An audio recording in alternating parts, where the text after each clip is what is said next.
Kali ini kita akan membahas topik planning for training atau merencanakan pelatihan. Apa sih yang akan kita bahas dalam topik ini? Ada 4 hal yang akan kita bahas.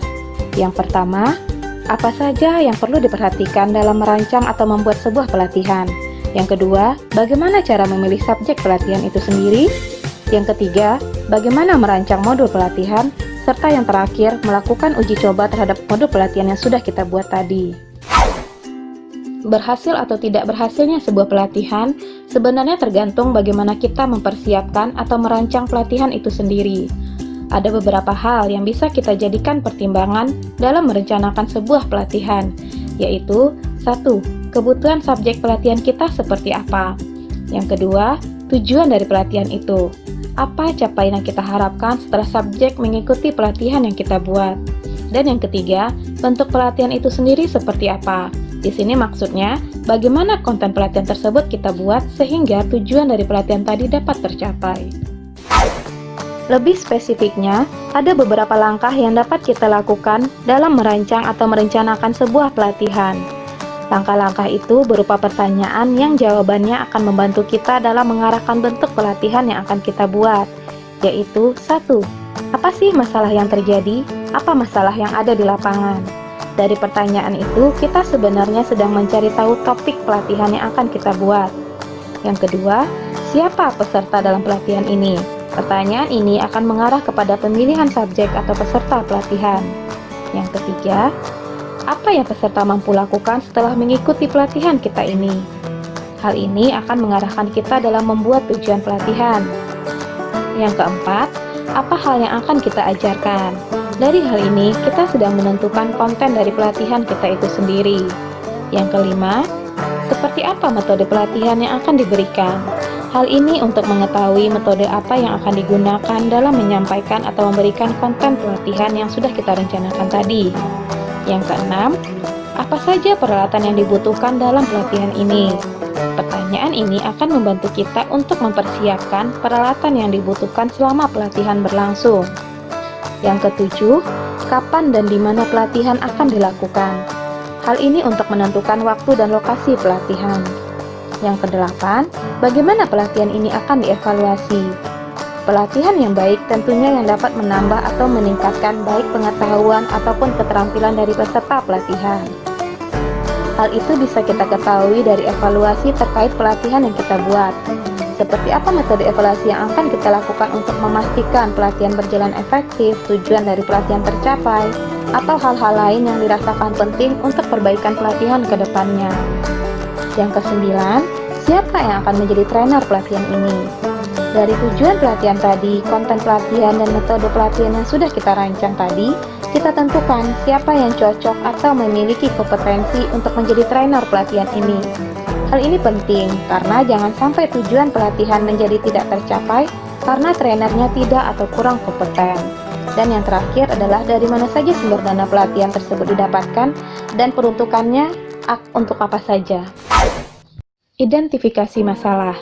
Identifikasi masalah ini penting dalam merancang pelatihan, karena dari hal ini kita menjadi tahu topik pelatihan kita. Jadi, yang pertama yang harus kita ketahui dulu adalah masalahnya ada di mana. Ada masalah apa yang terjadi di lapangan. Dari masalah tersebut, kita mulai mencari solusinya seperti apa. Misalnya, kita melihat ada siswa yang tidak mendengarkan guru, tidur-tiduran di kelas, tidak mengerjakan tugas, dan sebagainya. Dari situ kita lihat ternyata ini ada masalah di motivasinya.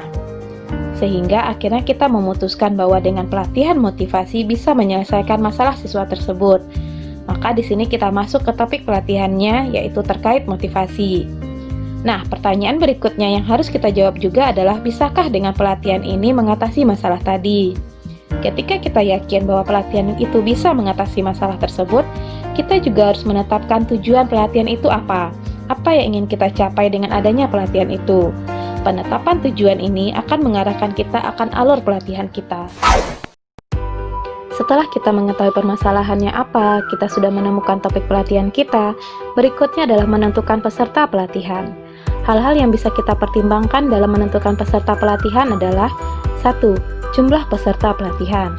Berapa jumlah minimal dan maksimal peserta pelatihan kita sehingga pelatihan ini dapat berjalan efektif? Jika terlalu banyak, jangan-jangan malah membuat materi pelatihan tidak diterima secara merata oleh semua peserta. Yang kedua, keterampilan yang dimiliki peserta pelatihan. Sebelum mengikuti pelatihan, kemampuan peserta seperti apa sehingga akan membantu dalam proses evaluasi pelatihan nantinya. Yang ketiga, peserta bisa tidak mengikuti pelatihan sampai selesai. Penting untuk menyampaikan durasi atau lamanya waktu pelatihan kepada peserta. Karena jangan sampai pelatihan yang direncanakan 4 hari misalnya, tetapi peserta hanya bisa 1 hari. Hal itu dapat membuat tujuan atau sasaran pelatihan menjadi tidak tercapai. Bukan karena pelatihan ini gagal, tetapi karena peserta tidak mengikuti pelatihan sampai selesai. Yang keempat, apakah hal yang akan diajarkan bisa langsung dipraktekkan?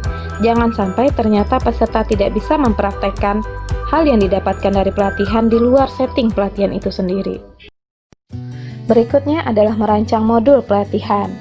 Ada beberapa hal yang harus ada di dalam sebuah modul pelatihan, yaitu 1. Tujuan atau capaian pembelajaran dari pelatihan itu sendiri. Apa yang kita harapkan didapatkan peserta dari pelatihan kita? Hal ini harus disampaikan di dalam modul pelatihan. Yang kedua, metode pembelajaran yang digunakan di dalam pelatihan. Yang ketiga, waktu atau timeline pelatihan, seperti durasi waktu tiap sesi pelatihan, berapa lama pelatihan itu akan dilakukan, urutan sesi pelatihan, dan sebagainya. Yang keempat, materi serta peralatan yang dibutuhkan selama pelatihan. Dan yang kelima, bentuk evaluasi yang akan kita gunakan di dalam pelatihan. Learning objective merupakan tujuan atau capaian yang kita harapkan dari pelatihan yang kita buat. Hal ini penting dalam sebuah pelatihan karena akan mengarahkan kita dalam menentukan peserta pelatihan, konten atau materi pelatihan, metode yang digunakan, waktu pelatihan, dan sebagainya.